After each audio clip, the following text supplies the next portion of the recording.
Overton trying to shake Chandler. Blocked! Diabate to Auburn! For good! We have got it all out on the hardwood. Drama down on the plains, UAB making some history, and Bama stays red hot. Hello to my friends at the Greater Birmingham Tip-Off Club.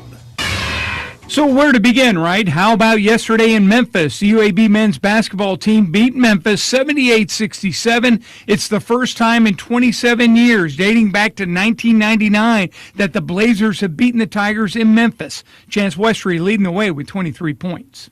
Earlier in the week, Blazers taking down Temple, also on the road, as UAB wins 76-71. And what a week for the Blazers, right? The Blazers now 18-10, 9-6 in the American Athletic Conference. Auburn, in a must-win situation, survives Kentucky 75-74 as the Tigers get a much-needed victory and stop a 5-game losing streak. We've been struggling these last couple of weeks on just trying to figure out how to pull out a win. You know, all the games been close, and we've just been doing good down the stretches at the end of games, and finally this time we were able to pull it out. Huge win for us, but it means nothing if we don't prepare for Oklahoma with the same desperation that we prepared for tonight. Though earlier in the week, Auburn at Memphis State in a roller coaster ride of a game, Auburn loses 91-85. The Tigers' record right now, 15-12, 6-8 in the SEC. Bama stays red hot. Huge victory down in Baton Rouge over the weekend. The Tide with a balanced attack. Aiden Holloway leading the way with 17 points in the 90-83 win over LSU. Good road win. You know, we've got 4 games left. We got to stay locked in. We got Mississippi State coming. They just beat Auburn middle of the week, and Hubbard had 46, so we're going to have to be ready to play against them. Bama's other game last week, it was possibly the best game of the season in all of college hoops. The Tide outlasting Arkansas in double overtime, 117-115. Bama now has 20 wins on the season and is 10-4 in league play. In other SEC play, forward Alex Condon scored 24 points as the 12th-ranked Florida Gators rolled over Ole Miss 94-75 for the Gators' 7th consecutive win. Tennessee registered its second AP Top 25 road triumph in as many opportunities this season with a 69-65 victory at Vanderbilt. The Vols have won 15 of the last 17 games against the Commodores. Rashawn Agee leads the way with 18 points and 7 rebounds as Texas A&M gets back on track, beating Oklahoma on the road 76-71. Billy Richmond III scored 21 points, and Darius Acuff Jr. added 20 to pace Arkansas to a 94-86 victory over Missouri. Jeremiah Wilkinson scored 19 points off the bench to spark Georgia past Texas 91-80. Michi Johnson scored 21 points, racked up a career-high 9 assists for South Carolina in a 97-89 win over Mississippi State, snapping the Gamecocks' 7-game losing streak. Back to in-state play right now. Sanford's 6-game win streak ends as Mercer beats the Bulldogs 89-86. Sanford's record dips to 16-13. Jacksonville State University falls at Sam Houston 82-78. JSU sits under 500 now at 13-14. 3. A bragging rights special at South Alabama. The Jags take down the Trojans of Troy 65-54. South Al improves to 20-9. Troy falls to 18-11.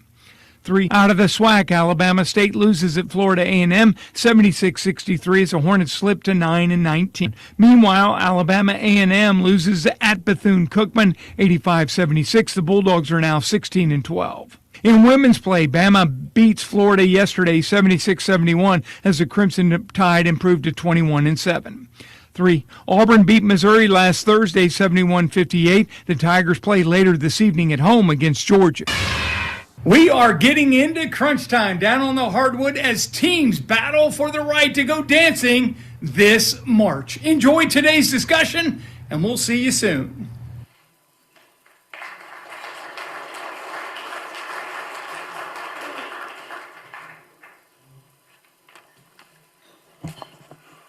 Welcome to Monday Tip-Off Club. You know what I'm looking forward to this year?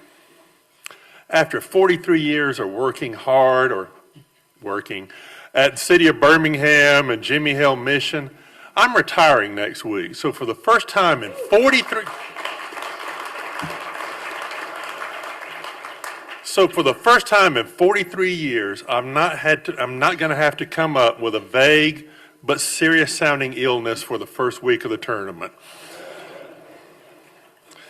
What a relief.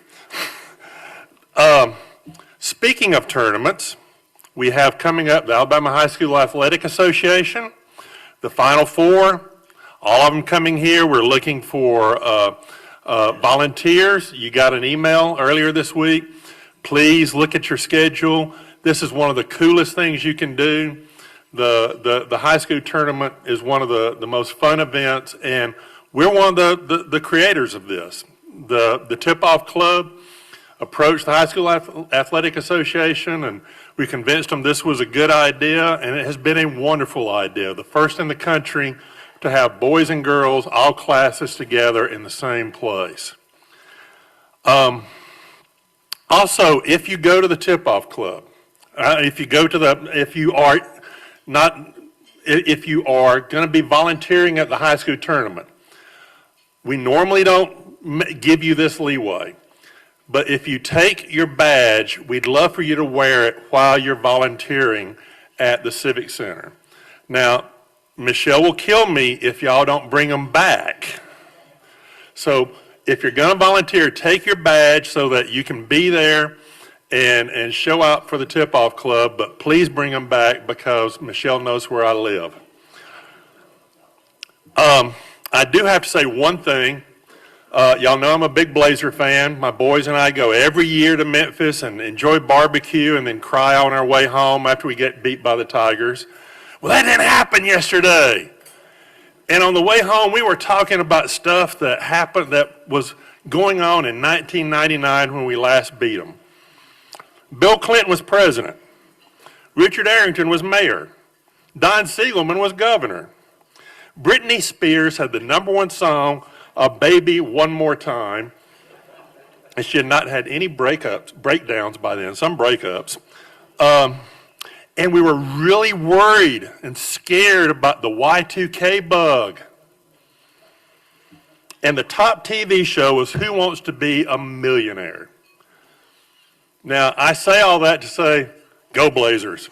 And I'd like to introduce Kevin Skarbinski, our wonderful, oh, that's right, I messed up. CJ, where are you, CJ? CJ Glover, our vice president, is going to be giving us the invocation and the pledge.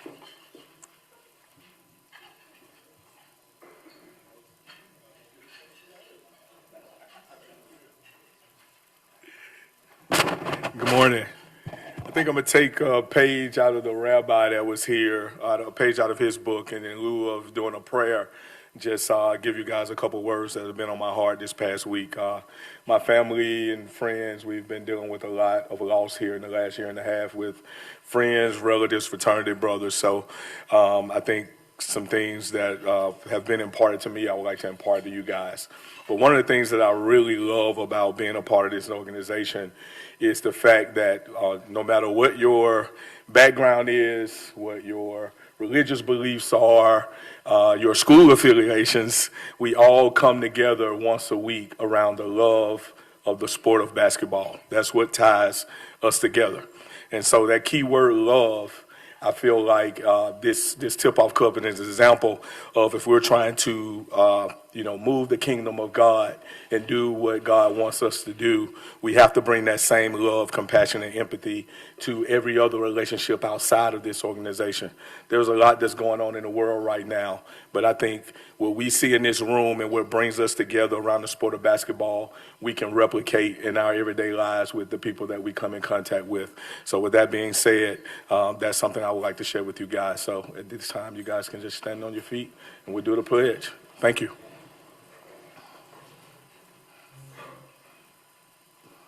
I pledge allegiance to the flag of the United States of America and to the republic for which it stands, one nation, under God, indivisible, with liberty, justice for all. Now, how many of you guys are old enough to remember after you did the pledge, you want to go right into My Country, Tis the Thee? Like, I always want to do that, but nobody does that anymore. So thank you, guys. Now we'll head it over to Kevin. Kevin?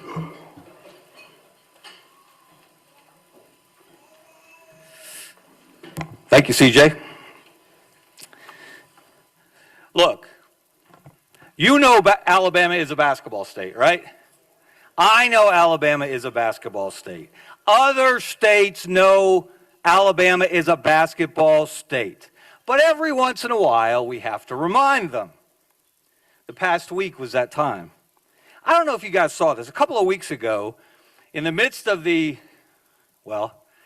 still ongoing Charles Bediako situation, if you haven't seen the news, his lawyers are appealing to the Alabama Supreme Court, and they went back to the same judge that denied injunctive relief the last time to ask for more injunctive relief, because without it, the season's going to be over by the time that case is heard. So we'll see where that goes. But in the midst of that situation, someone named Brian Fisher from SportsIllustrated.com, in scolding Alabama for trying to bring Charles back, took a gratuitous shot at this entire state. He said, he was talking about the Crimson Tide, but he said, a team that has existed for decades in the state, largely to pass the time between the final whistle of the bowl game and the start of spring football. Look, that joke wasn't funny or true when some blockhead came up with it decades and decades ago. I mean, see the Rocket 8, see 3 straight SEC championships in the 70s coached by C.M. Newton. By the way, you know how many schools have won 3 consecutive SEC regular season championships? All time. You're one off. It's 3. Mississippi State did it back before integration. Alabama and Kentucky, of course, have done it since. Kentucky did it before and after. And, of course, Wimp Sanderson, some of you may have forgotten, the Lexington Herald-Leader voted him the SEC Coach of the Decade in the 1980s. So Alabama basketball has mattered for a long time. And that crack is even more misguided today since Nate Oates got to Tuscaloosa. Alabama has won more overall games and more conference games than anyone else in the SEC. Did you know that? Of course you did.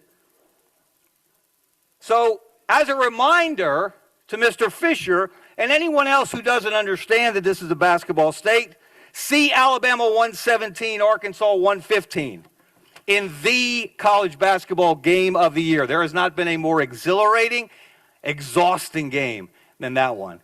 And though Darius Acuff Jr. won the battle, 49 points in 50 minutes. Is that any good?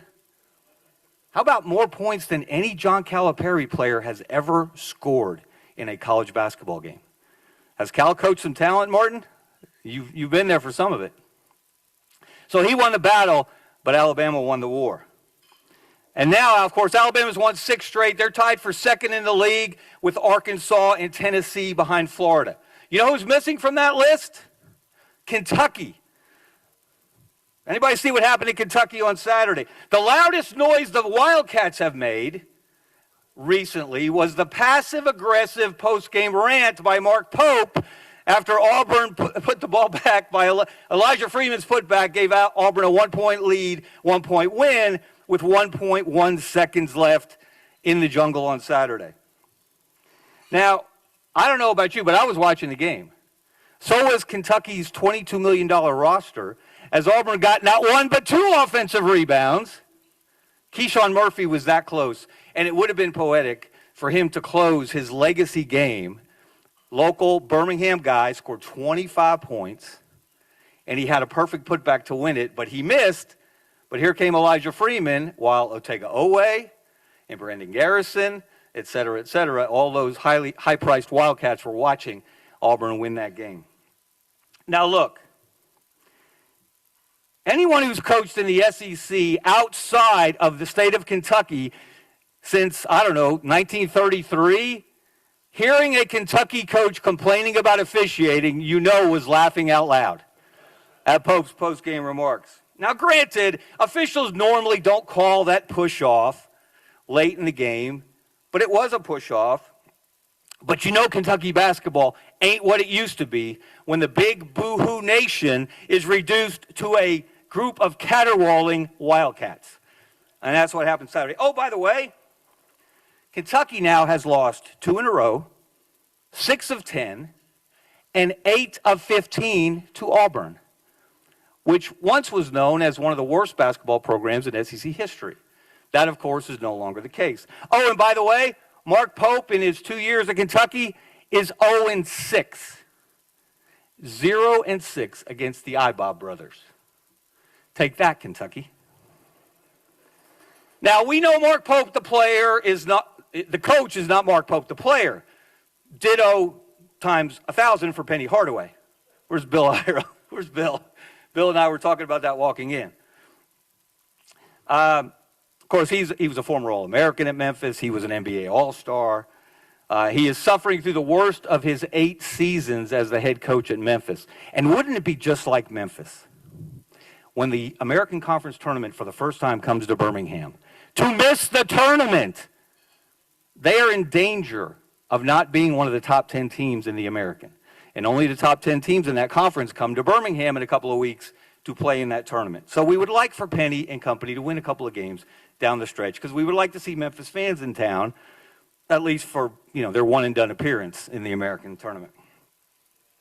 Now, what was great about what happened on Sunday in Memphis, and of course, Scotty's already shared some of the special nature of that win. First time UAB has won in Memphis since 1999. When Memphis, this was before there was a FedEx Forum, they were playing in the Pyramid at the time. UAB has had, past tense, 18 consecutive games in the city of Memphis. And if you're watching the game, UAB had a 16-point lead at the half. Of course, Memphis made a run, and then Daniel Rivera did something that let's just say he recognized that if you're going to defeat a jinx, you can't do it politely. You can't do it quietly. You can't do it with timeouts. You can't do it by running clock. You have to do it violently, with authority. And on 3 possessions in the midst of the Memphis comeback, Daniel Rivera went to the basket and threw down not 1, not 2, but 3 dunks on Memphis's head to put a stop to that comeback and to put a stop to that losing streak. And if you have not watched UAB play this year, you're missing something. I started to do the research. I'm sorry I didn't finish it.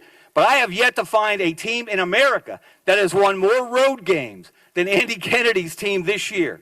They are 9-2 in true road games. Think about that. 9-2 in true road games. They've won 9 in a row. They are 8-0 on the road in the American Conference.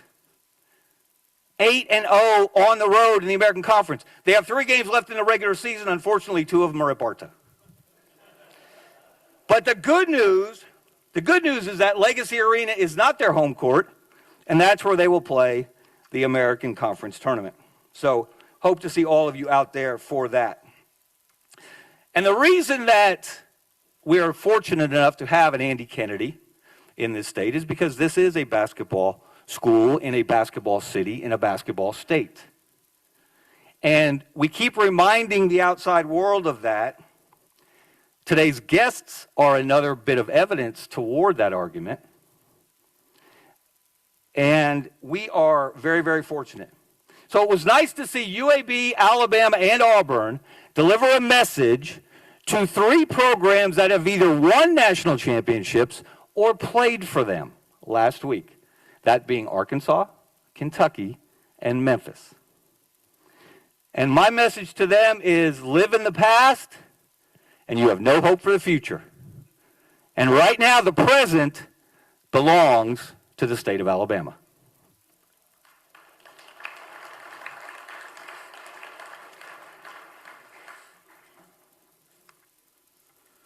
All right, enough from me. Next up, our friends at Lakeshore Foundation have been great partners. Where's Kevin Orr? Where's Kevin? Come on up, Kevin. Kevin's going to tell us more about the Lakeshore Foundation.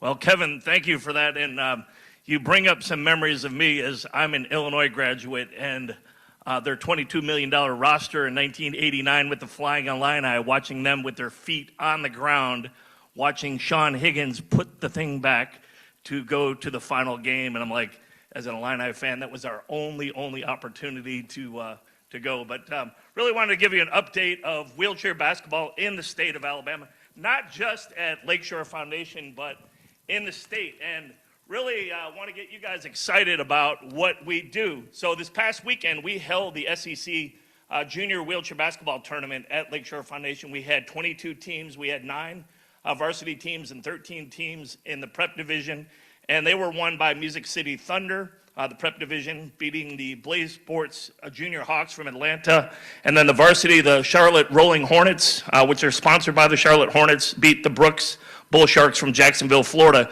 Lakeshore had a 3-peat, excuse me, in the national championships. We ended up 5th, but we're really on a rebuilding. We graduated 4 seniors last year, and we're currently ranked number 24 in the United States, even after losing our 4 seniors that went on to college. Our Sharks, our prep team, they finished 3rd in the tournament. They're currently number 7, and both those teams will play in Shreveport, Louisiana for the national tournament. Our Lakers will play in the NIT, and the prep team will be playing in the national tournament. Our women's team is currently ranked number 4 in the United States, and we've had a rebuild, and thanks to our coach, Jerry Allred, our basketball program was kind of on a downside, and we were not really thinking about continuing with what we're doing, but our current coach currently has us number 8 in Division II on a rebuild. And some of the things that he's done is really working with the Auburn program and Alabama program and recruiting. Those programs, Alabama defeated Auburn this weekend in wheelchair basketball in Tuscaloosa, 55-44. Both those teams will play in their national tournament next month. And then the Alabama women, they have a tournament this weekend in Tuscaloosa at the Hardin Strand Center in Tuscaloosa, and they're currently ranked number 1, and they'll play for their national title as well. So that is the update of wheelchair basketball. We really appreciate the Tip-Off Club having us and really including wheelchair basketball as part of what we do, because basketball is basketball is basketball, and we really appreciate it.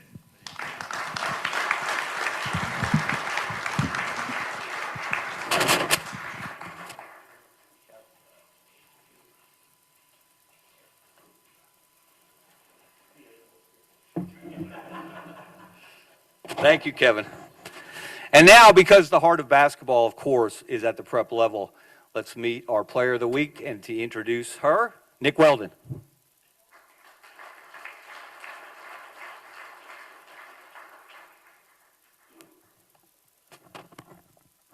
Good afternoon. This week we honor one of the most decorated players in Pelham basketball history. T. King has done something that no player in this program has ever done. Scored 2,163 points, making her the all-time leading scorer in program history. Add 510 career rebounds, 317 career assists, and 283 career steals to that resume, and you begin to understand just how complete of a basketball player she truly is. This season, T has continued to cement her legacy, averaging 20 points, 6 rebounds, 3 assists, and 3 steals per game. Numbers that speak for themselves, but like Kevin knows, numbers only tell part of the story. In the words of her coach, Haley Troop, it didn't take long for me after I was hired to realize how special of a basketball player T was. Her dynamic playmaking ability, outstanding defense, and strong shot selection stood out to me. But the most important thing I've realized, even if T doesn't see it, is how great of a leader that she is. Her authenticity, competitiveness, and will to win has impacted our team greatly throughout the season. I cannot wait to see what she can accomplish at the next level. We just wish we had more time with her. Even though I wasn't here for her entire career, I can guarantee you that her name is forever stamped into the Pelham history books, and her impact on this program will not be forgotten. I will say, Coach Troop knows a thing or two about what it takes to compete at the highest level. A 2017 7A Player of the Year out of Gadsden City High School, Coach went on to compete at the University of Missouri. Serving as a 3-year starter and captain, earning all SEC Academic Honor Roll and all SEC Community Service Team recognition, and maybe most importantly, checking in at 88% from the free throw line her final year with the Tigers. After a graduate assistant year at Missouri, she joined the University of North Alabama as an assistant coach before being hired here at Pelham this past May. And what she sees in T. King is something that Pelham fans will be talking about for a long time. And I'm sure that Troy Trojans fans will soon echo that sentiment as she joins their program later this year. Please put your hands together for our Player of the Week, T. King.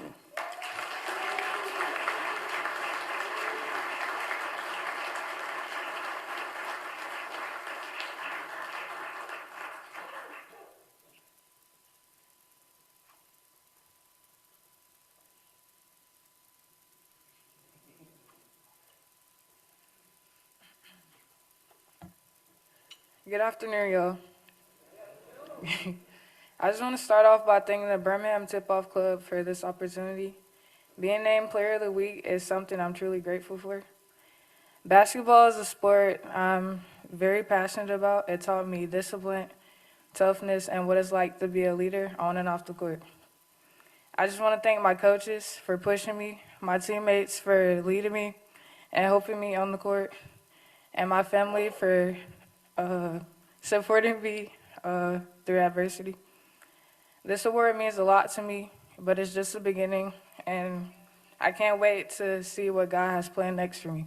Thank you.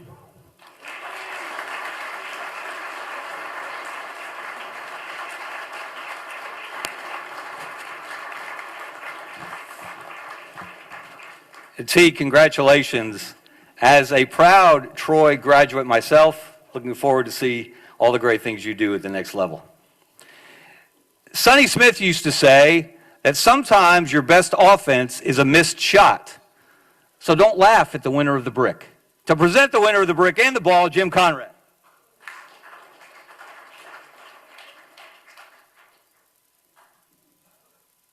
Well, between Kevin Skarbinski and Kevin Orr, the basketball in the state has been covered.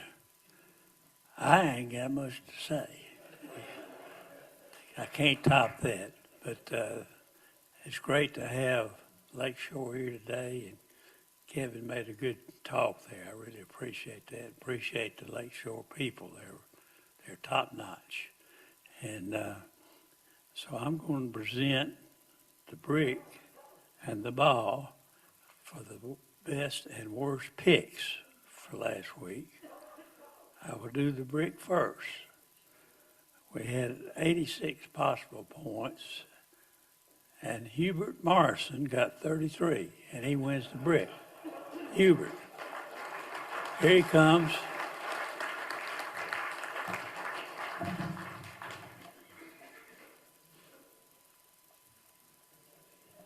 He's also a good sport.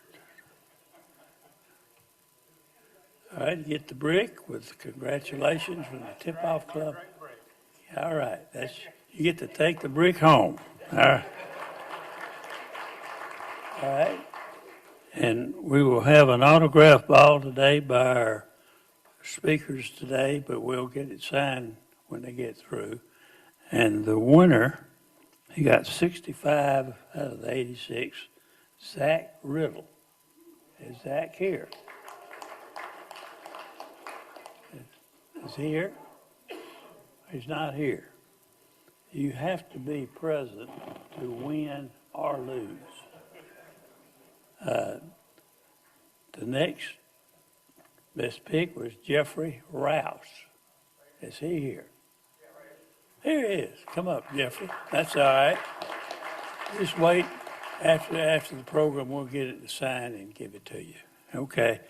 That's all I got. I'm glad to get out of here.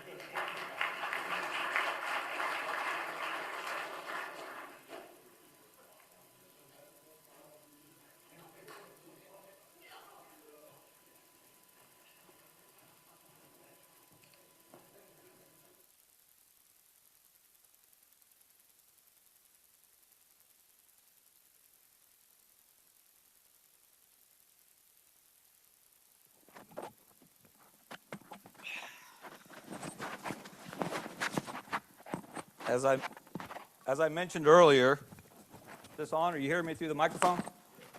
Thank you. As I mentioned earlier, we are incredibly fortunate in this state in so many ways when it comes to basketball. In no way more so than having gentlemen who have played an integral part on the NCAA Division I Men's Basketball Committee. First of all, the former chairman of the committee, he has now cycled off, but we value his insight and knowledge, Dr. Charles McClelland, the commissioner of the Southwestern Athletic Conference.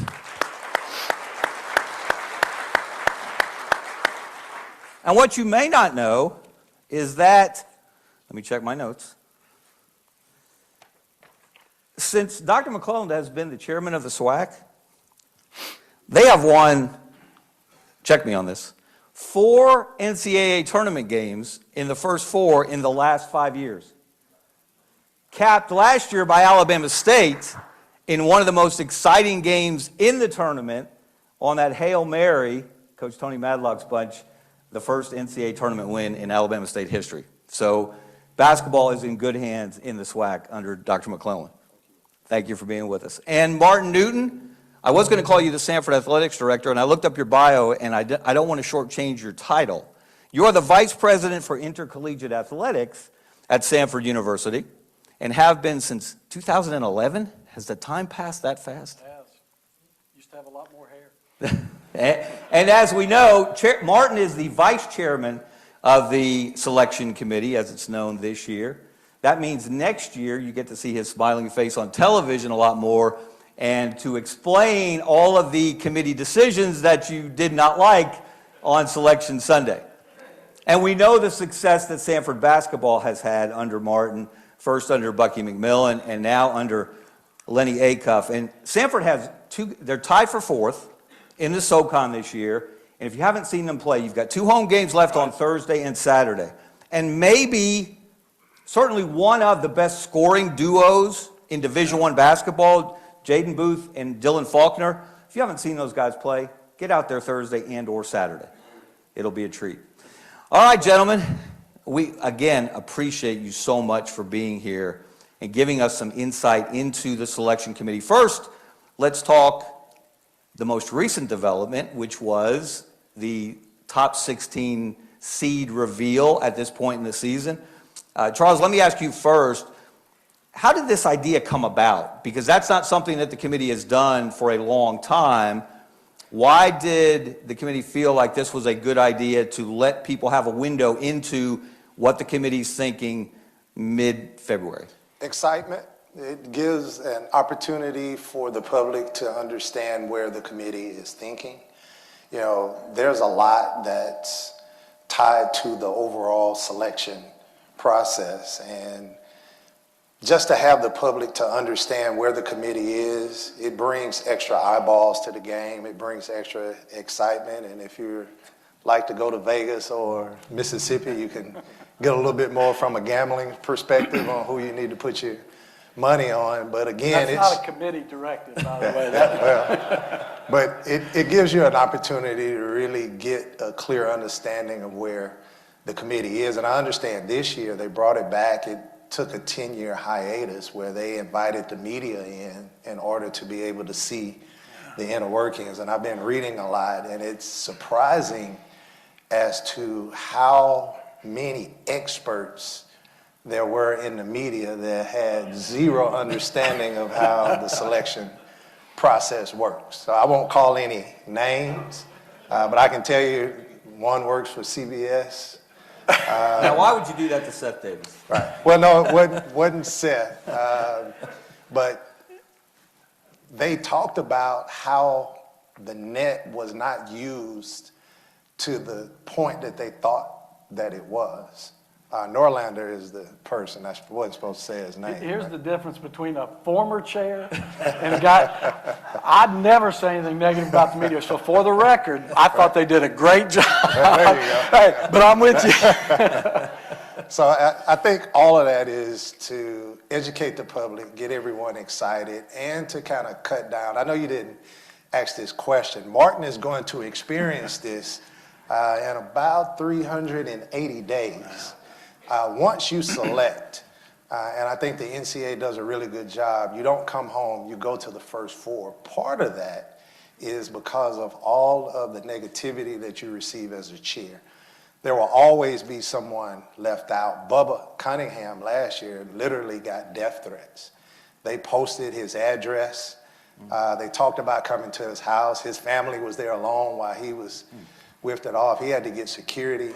Now, nobody knew enough about me they didn't even know my phone number. So I got death threats, but they didn't leave it at the office. They just yelling at me when I was riding around. So all of that is designed to just educate, give everybody a window, and try to eliminate a lot of the negativity that comes at the end.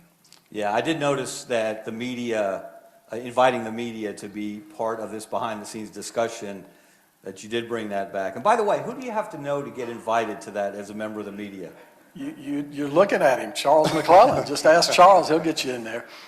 You need to be there. It's educational. I mean, and literally the room is set up exactly how we set the room up for the selection process. Now, we tried to condense about 5 days of work into about 6 hours. And what I learned about the media, they're like fifth graders in a math class. They're all ADD and they're bouncing all over the place after about an hour.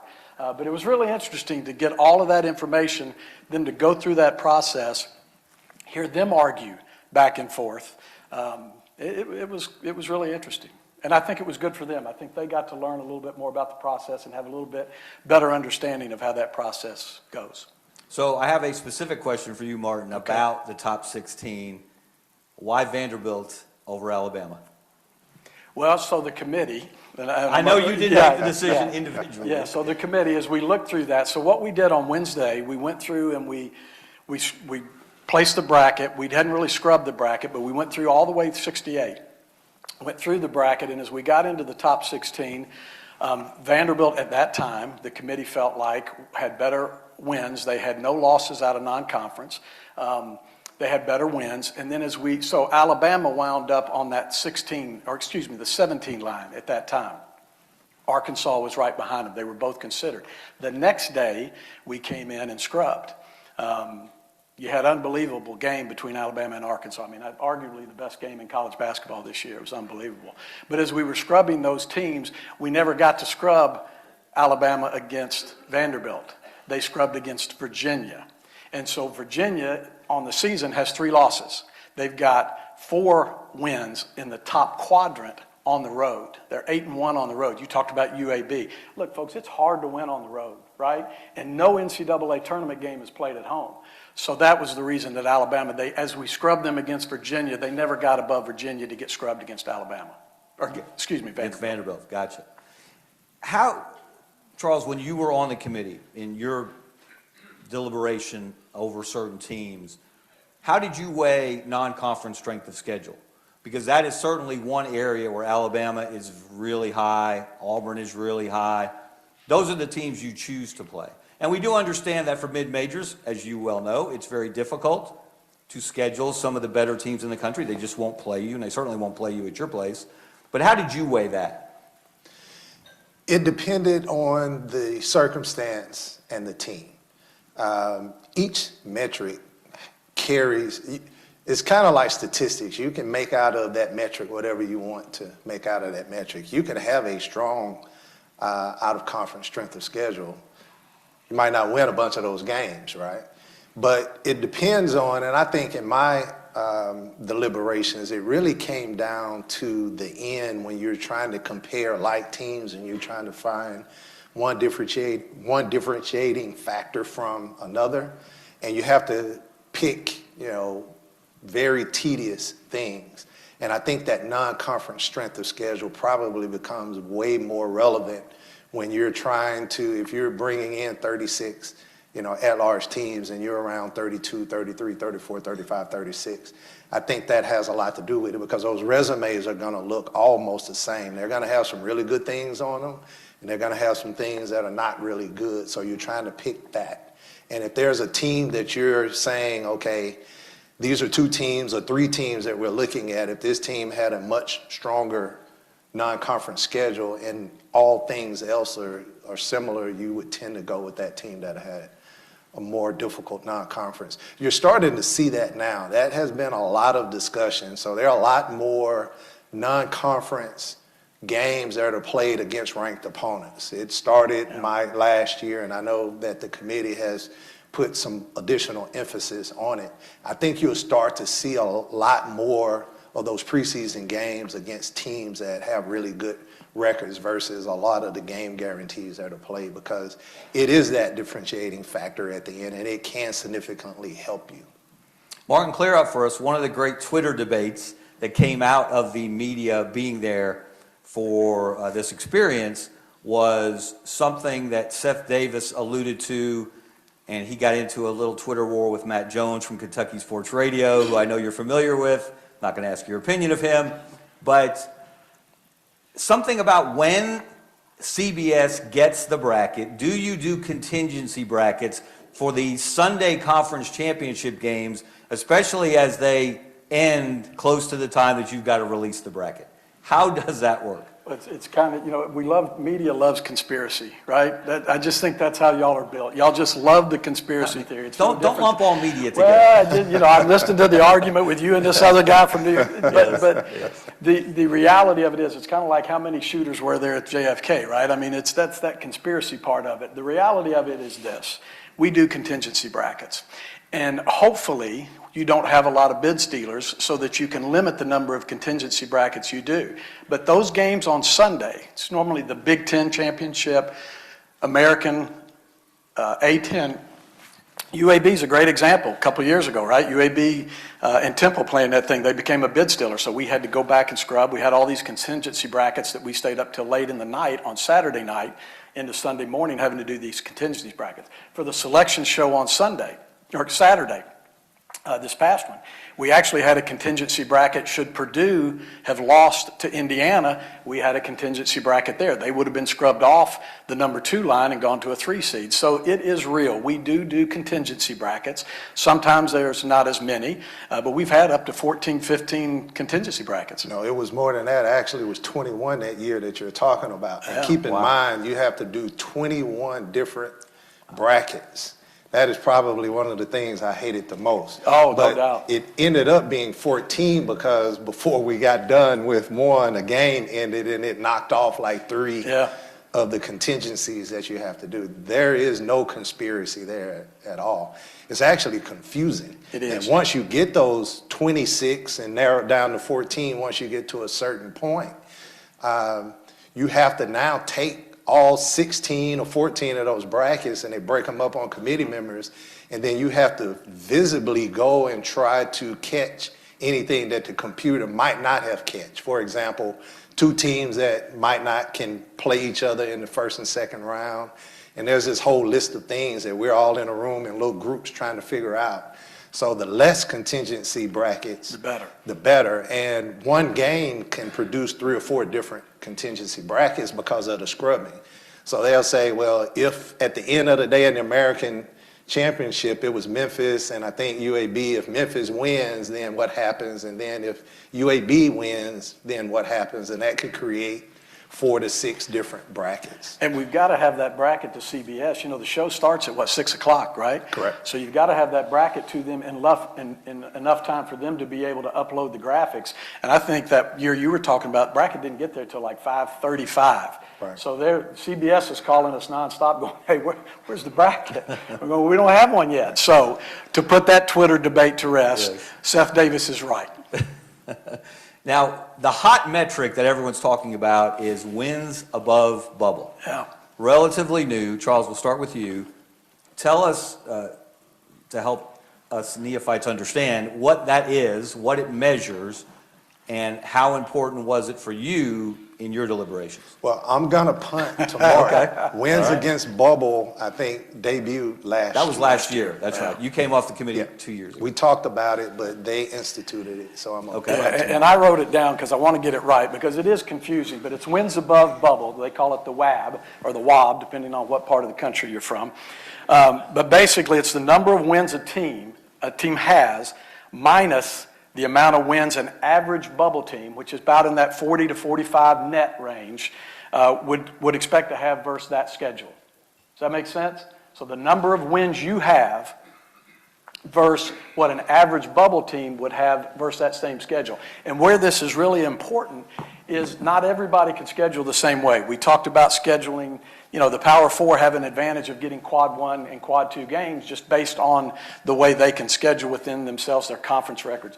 You take mid-major programs, for example, it's really hard to get a quad 1, quad 2 game. Ask Bucky McClelland. Bucky couldn't get, once we got good at Sanford, when Bucky first got there, my phone rang off the hook. You guys want to play? Then after we started having some success, ain't nobody calling Bucky, right? And so it's hard for those mid-major programs to get those quad 1 and quad 2 opportunities. So the WAB actually gives the committee the opportunity to look at that and go, okay, this team, although they're mid-major and they've only got 3 quad 1 opportunities, they would have finished in the top 40 in the WAB. They would have been a 35 in the WAB.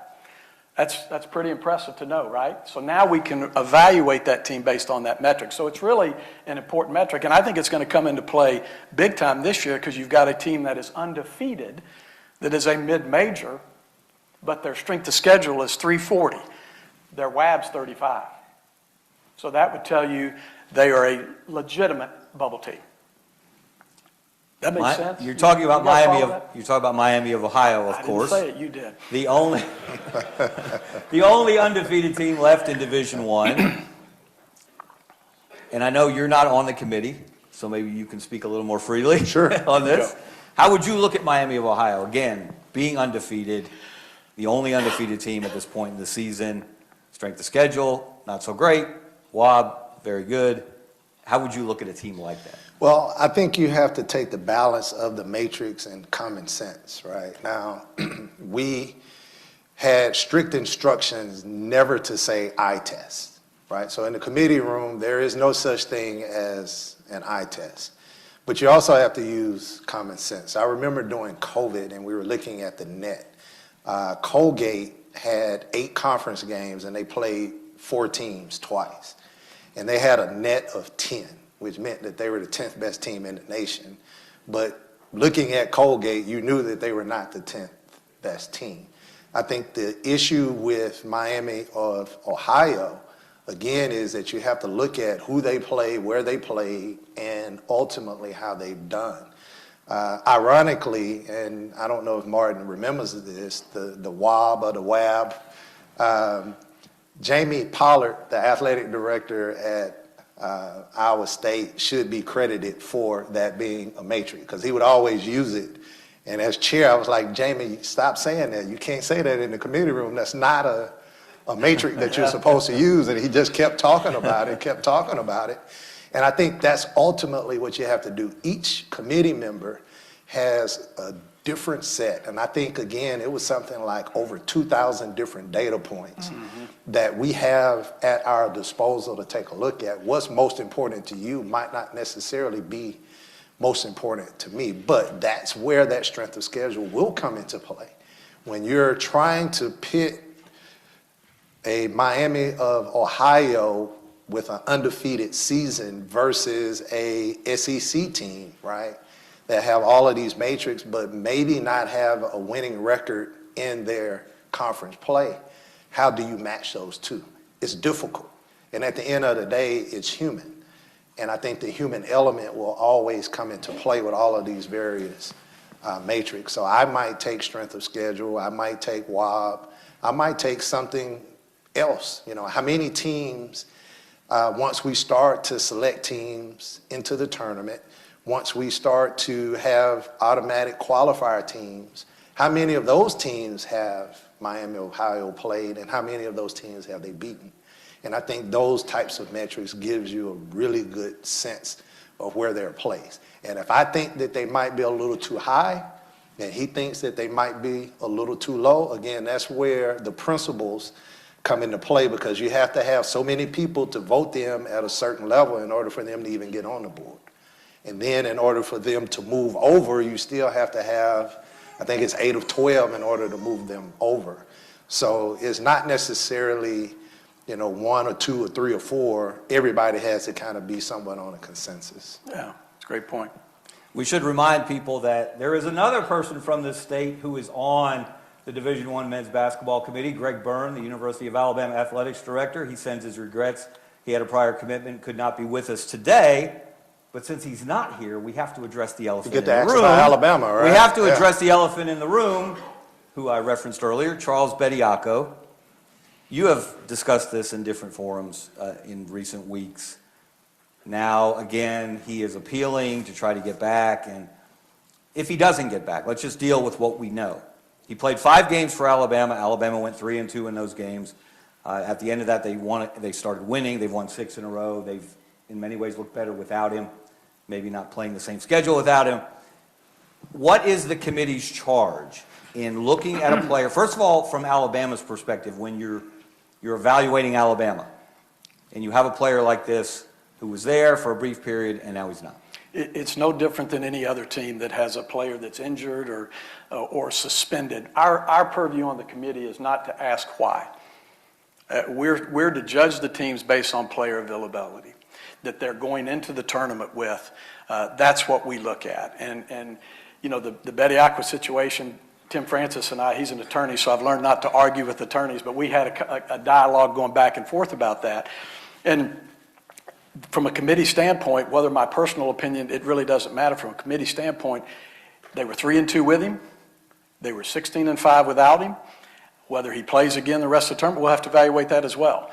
You know, there's some guys like JT Toppin with Texas Tech. We had a season-ending injury the other day, arguably one of the best players in the country this year. So we know he's not coming back. So now we have to evaluate that team based on we know he's not coming back. Other players have been out. Caleb Wilson, the kid from North Carolina, he's out and he's back. So we've got to evaluate that. Not only do you have to evaluate the teams the games they won, but you also have to evaluate the teams they lost. And in Alabama's situation, if you think about that situation in particular, you've got 3 teams that they beat. And all 3 of those teams just happen to be in that... On the bubble? Well, or close to or close. I mean, they could be in that 8-9 or below range. So you're talking Missouri, Auburn, and Texas A&M. Texas A&M. All lost to Alabama with Charles Gbtoc. But all we can do as a committee is evaluate those teams based on what was available, the players that they had available at that time. So, in other words, Bucky, Stephen Pearl, Dennis Gates, they don't get a bump or maybe the benefit of the doubt because they lost games to Alabama with Gbtoc, whereas everyone else in the SEC gets to play Alabama without Gbtoc. That's correct. Simple as that. You want to expand no, on that? No. What was the most significant player availability issue during your time on the committee that you had to look at a team, whether it was usually it's an injury? Yeah, generally it's an injury, but player availability just doesn't go with injury. Eligibility is quite often a part of that process. A player might not be eligible in the fall semester, but eligible in the spring semester. So there are, the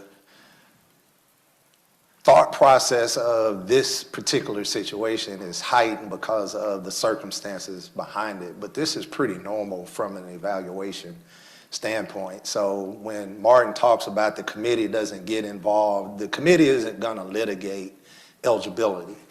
The NCAA will litigate eligibility, and as it stands today, and I'll revert back, I know this room has always been confidential. I know the media is out and we've said some things here. Because of basketball committee, I was able to kind of get my name on a couple of lists. So I was appointed to the Division I Board of Governors, Audit and Finance Committee. So the Board of Governors is the highest authority. And the Audit and Finance Committee basically controls the $1.6, $1.7 billion of the NCAA. So we get legal updates, legislative updates. When you go back and you take a look at this entire process, the appeals, all of that is really done strategically. From a legal standpoint, they clearly understood if they got the temporary restraining order overturned, it was going to be some time, which theoretically meant that that student athlete wasn't going to be able to participate. Ultimately, what's going to happen in this situation, in my opinion, I'm not speaking for the NCAA, is going to be legislated through infractions. And I had an opportunity to sit down with Commissioner Sankey, the SEC commissioner. He actually ran the matrix on Alabama, and he said if you took those games out, Alabama matrix actually would be better than what they were. Because if you look at where Alabama was prior to Charles being eligible and post, they're kind of on a run now. If you look at that 3-2 record, it didn't really help them that much, right? It probably did more harm than it did help. I think what it did for those teams that Alabama played is probably more of a story than it would be for what it did or did not do for Alabama. But from a basketball committee perspective, they have to stay pure. And when I say pure, they have to evaluate what's in front of them, player availability, regardless of what that means. So this isn't it might be a precedent setting because of the times that we're in and how it happened, but it's not precedent setting based upon how the committee evaluates and how the committee sees and do all that they do. And again, my opinion, this is Charles McClelland's, not on the committee. I actually think those 5 games are going to be more of a hindrance to Alabama than a help. Interesting. Another hot topic, tournament. Can I address one thing, though? I do think, so and Charles knows this, part of being the vice chair is you also serve on the Men's Basketball Oversight Committee for a year. And you didn't tell me, by the way, how much freaking work that was. Good. Thank you for that, leaving that off. They do realize we have day jobs too, right? But the Men's Basketball Oversight Committee deals with all the legislative issues as well. So one of the things, and I'm not speaking out of turn here because it's come out, but one of the things that has come out of the Men's Basketball Oversight Committee because of this situation, and some others, not just the Betty Aqua situation, but you've got a lot of guys that have played professional basketball, whether it's in Europe, that are now on rosters, is coming up with, one, an age limit. So do we want to have an age limit in college basketball? Number 2, do we want to have a roster availability date? So maybe what comes out is that we'll say, you know what, by November 1st, you have to have your roster submitted for the year. And I think I do think there's some positives. Look, we're in a completely different world of college athletics than any of us ever imagined or experienced. And so having to come on the fly and make some decisions and make some things that's best for the game, because at the end of the day, there is no better sporting event for a month than the NCAA tournament. We need to protect the integrity of that tournament. And I do think the roster is going to be the route. We've talked about it a lot in the commissioner's room, and I think that was the idea most coalesced around. So if you're not on the roster as of this date, you can't be added. But the fear, again, is without congressional legislative support, that all of this stuff is going to be challenged legally, and we're going to be all over the place. So that's a whole nother day and a whole nother topic. Another discussion, yes. Well, here to both of those ideas. Hot topic, tournament expansion. Charlie Baker, the NCAA president, recently said that's been tabled until after this tournament because you guys have enough on your plate at this point of the year. Where does it stand, though, in your mind, Martin?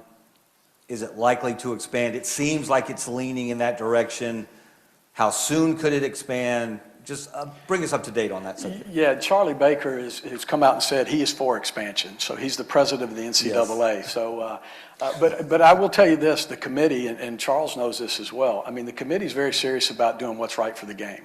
That old saying, principle over personality. And so to expand just for the sake of expanding is not the reason to expand. You expand because it makes the tournament better. There's some logistical issues, quite frankly, that we have to work through on expansion. People don't think about charter flights. I mean, right now, we're going to struggle to have enough charter flights for this year's tournament. This whole ICE situation the government's using a lot of those charter flights, so we're having a hard time getting charter flights. If you expand the tournament, that's more flights. So we've got to figure out how to address that situation. I think the other thing that you've got to make sure that you're doing is that you're making sure that this experience for the student athletes and the fans is no different. So if you expand, what does that look like? And how do you ensure that whether it's an opening round or a first 8, whatever it might be, how do you make sure that that tournament has not been diminished for that student athlete and for that fan? And so we're going to continue to talk about it after the tournament. I was glad that came out in this last round with the media because it's a lot. It's not an easy decision, and it's not one that you can't stick your finger in the wind and see what the media wants. There's a lot that goes into it. Talk to him next year and see if he's glad that they kicked it down the road, because he's going to be the one that's going to have to make the decision. Yeah, I know. I'm already freaking out about that a little bit. He's going to be chair and answer the question. We'll be on CBS stuttering in front of all those. Why didn't this team get in? It was, Yeah, I'd like to be here next year to see how he answers that question. As a civilian now, in terms of the basketball committee, what's your opinion on expansion? Personally, again, I'll take it from a governance standpoint. The one thing that Martin said is really, really important. Charlie Baker, the NCAA president, cannot make that decision. That decision 100% rests with the basketball committee, right? And it's a reason for that because they are tasked to do what's best for the game, not necessarily to do what's most profitable. I personally think that there will be some modest expansion.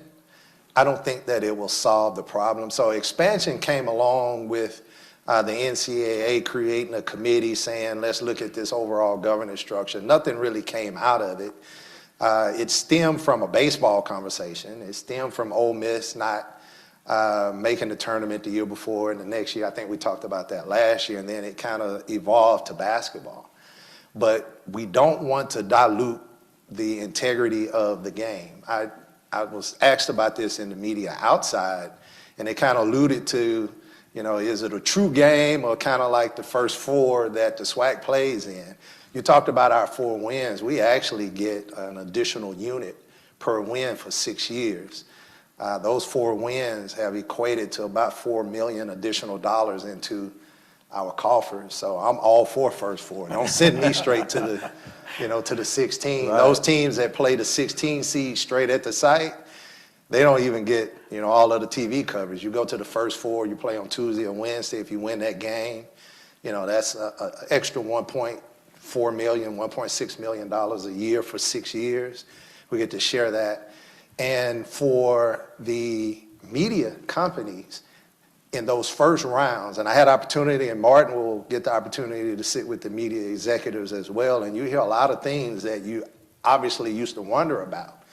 Those buzzer beaters at the first round and the second round are just as valuable as the Sweet 16. Now, they want the Blue Bloods second weekend playing on Saturdays and Sundays, but in that first weekend, they want that upset, right? Because that's what's drawing that fan interest. If they have just a lot of regular games, or if you have a lot of 1 versus 16 games, that is not as valuable.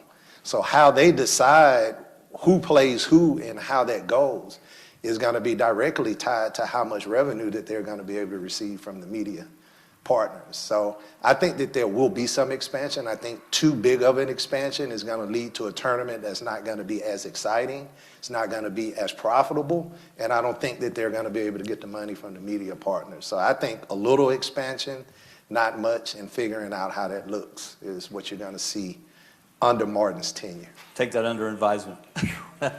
Mr. Newton. Any questions from the audience? Yes, sir.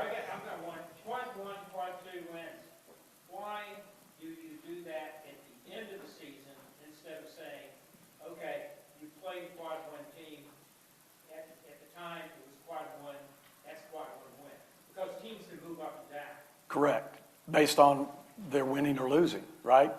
Well, or injury.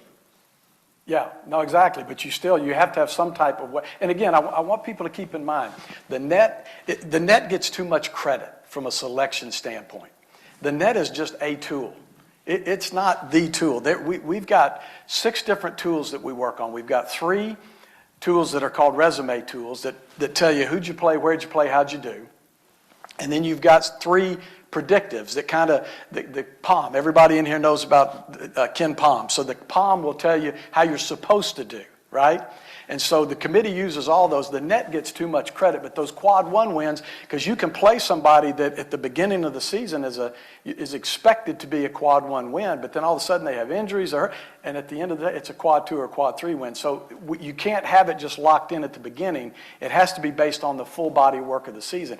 And I think that's what the committee, it's really important for people to understand. People say, well, you know, did this win or this loss get them into the tournament? No, it's the full body of work. It's from the first day the season starts all the way to the end of the season. And you know, there was a time when my dad was on the committee that they weighed in the last 10 games, weighed in heavy on the committee's decision. That's not the case anymore. It's game 1 all the way to the end. John. He did. I didn't. I did. He did. I did. I brought him up. People have referred to the MAC as a one-bid league. Is that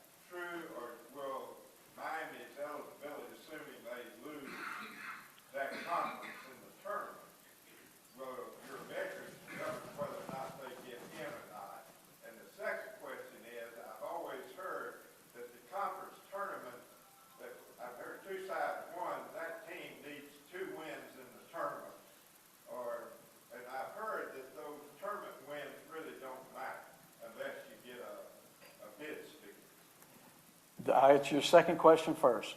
Tournament wins matter. Full body of work. I cannot emphasize that enough. Full body of work, because what that does is it does affect your metrics, but they do matter.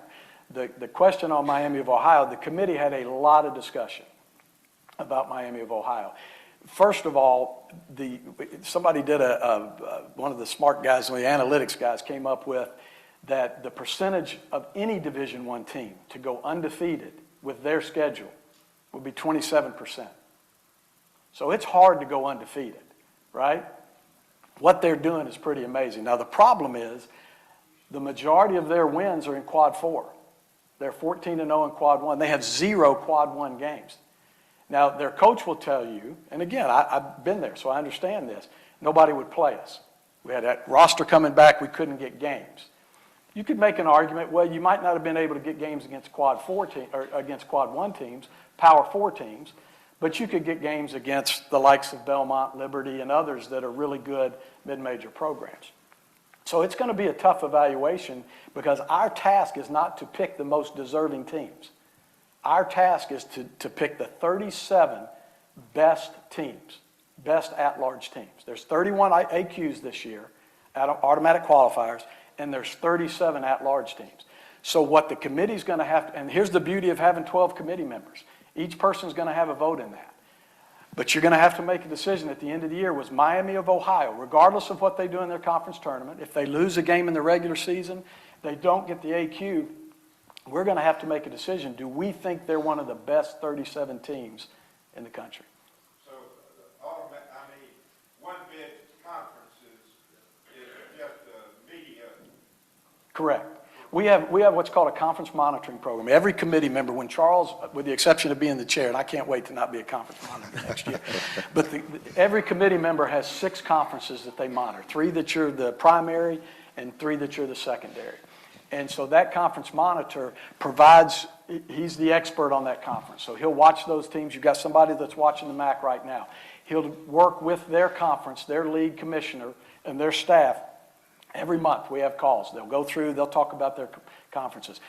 And you can determine at that point in time whether you think that is an AQ league, an automatic qualifier league only, and if so, which teams in that league are most probably going to be the automatic qualifier, or if this is a multi-bid league, and they'll go through and we'll call them at-large and under consideration. At-large teams we normally consider from a committee standpoint if you're on that top 6 line, top 24. Right? Those are pretty much at-large teams. Under consideration are teams that the committee will evaluate that are on that 7th line all the way down.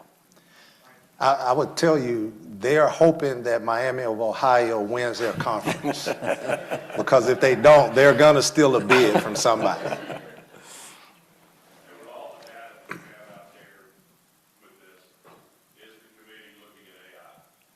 No, the committee does not look at AI.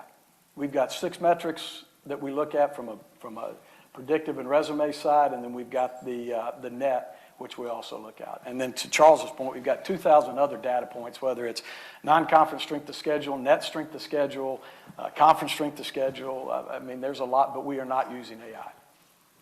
Now, we've talked about using AI to help us through the bracketing process. Because the bracketing process, and I think this is something that the media learned this past week, that is really difficult because now you've got the bracket, right? I mean, you had to go through this. It's painful. You got the bracket set, and we don't go off of an S curve. So you've got the bracket set because of the different principles. And now all of a sudden you're trying to put teams in the regions where they belong. The number 1 overall seed gets to choose where they want to go. So this year, Michigan, right now, if they end as the number 1 overall seed, they want to go to Chicago. And then we have to fill in from there. And then you'll start doing that bracketing process, and the next thing you know, well, this team can't go here because you can't have a number 1 and a number 2 from the same league. So it's very challenging going through that, and we're hoping that AI can help us at least expedite that process. But we don't use them for anything from a selection standpoint. And Charles is right. The eye test, you don't want to use the eye test. You can't use that word. But let me tell you something. If you're not watching basketball games, then you don't need a committee. We watch a lot of basketball games. Let's take 1 or 2 more. Yes, several teams are on the bubble. Does trending toward the end of the year have anything to do with selection? You want to answer that? You want me to? We don't. Like I said earlier, it used to be the top, those last 10 games weighed in. We really try to stay focused on the full body of work. But not to get lost, and it goes back to the question, you could theoretically play against a team that you're going to be measured against. And those games will be a data point that they could use to differentiate you and that team, right? So just because you won 8 straight at the end, if you lost 20, at the beginning, it's not going to make a difference. But you could be playing, and it might not necessarily be me playing Martin, right? But Martin could have played here, and I beat Martin, and then that's another data point set. So all games are important. Going back to the tournament, there are some teams that need to win 4 or 5 games in the tournament to increase their resume in order to get into the tournament. I think that's kind of what you hear about tournaments do matter or they don't matter. If you are who your record says you are. So if you have enough to get in even before the tournament, you're in, right? The tournament can increase your seeding. You could go from a 3 seed to a 1 seed, but all games matter.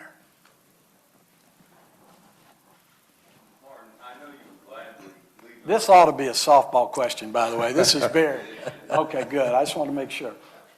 I know you'll gladly leave the room when tournament champ Stanford seeding is discussed.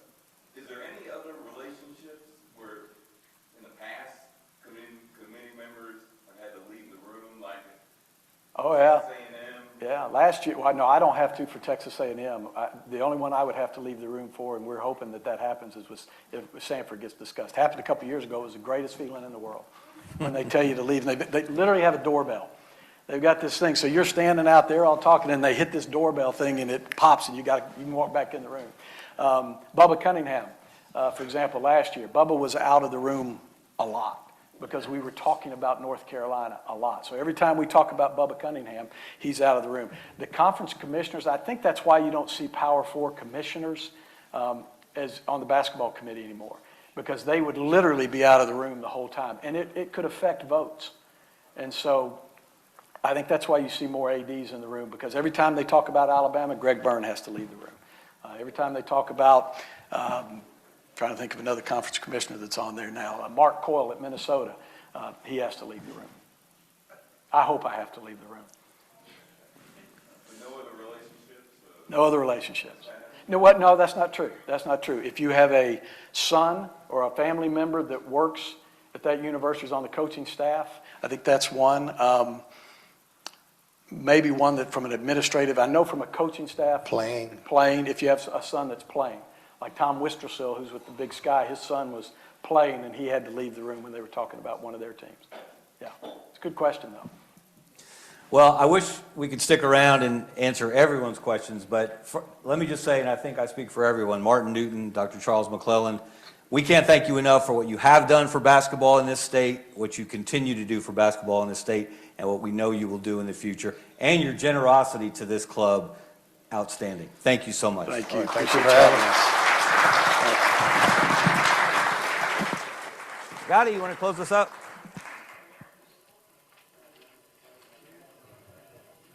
As always, one of my favorite meetings of the year. Thank you, Kevin. Thank you, Charles. Thank you, Martin. These are great friends of this club, and we love them. And to be honest, I would give anything to be in that room. That's one of my fantasies. Got to do something worthy of it, though, but I don't know.